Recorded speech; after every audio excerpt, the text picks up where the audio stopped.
Slip slip স্লিপের মধ্যে যে প্রার্থীর ছবি নাম না না ছবির নাম ছিল ওটা কেটে দিয়ে আসছে। কিন্তু ওই যে রয়েছে তো, না না ওটা কেটে দিয়ে কিন্তু আসছে। এটা তো উচিত নয় এই ভোট না। গ্রহণের 100 মিটারের মধ্যে।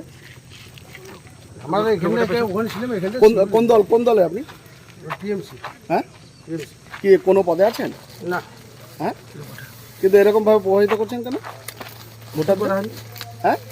কিছু করা হয়নি ওটা। ভোট কেন্দ্রের 100 মিটারের মধ্যে করতেন তো এটা। এদের ছবি দিয়ে রীতিমতো দিচ্ছেন। না ছবি দিয়ে আনি, ছবি সব ছিঁড়ে ফেলা হচ্ছে দেখো, আচ্ছা আচ্ছা, ছবি সব ছিঁড়ে ফেলা, ছবি দেওয়া হয়নি। আপনার নাম? বুদ্ধদেব দাস। তালডাংরা বিধানসভায় তৃণমূলের পরাজয় নিশ্চিত। অনৈতিকভাবে আইনত দণ্ডনীয় অপরাধ, নির্বাচনী বিধি সম্পূর্ণরূপে ভঙ্গ করেছে তৃণমূল কংগ্রেসের পাঁচমোড়া অঞ্চলের 121 নাম্বার বুথ। আর সেই বুথের তৃণমূল কর্মীরা 100 মিটারের মধ্যে তৃণমূল কংগ্রেসের প্রার্থী তার প্রতীক চিহ্ন সম্বলিত প্রচারপত্র সেখানে বিলি করছিল। কারণ তাদের পরাজয় নিশ্চিত জেনে ফেলেছে, তাই খড়কুটো ধরে এখন বাঁচার চেষ্টা করছে।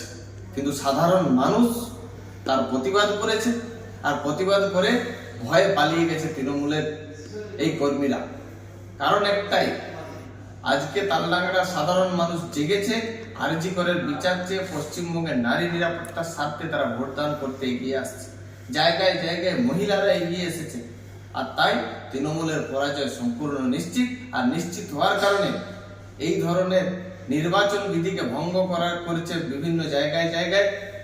আমি ইলেকশন কমিশনের কাছে এবং বাঁকুড়ার পুলিশ প্রশাসনের কাছে আমি দাবি রাখছি যেন এই ধরনের ঘটনা আর না ঘটে, এবং যারা যুক্ত এই ঘটনার সঙ্গে তাদের জন্য শাস্তি দেওয়া হয়।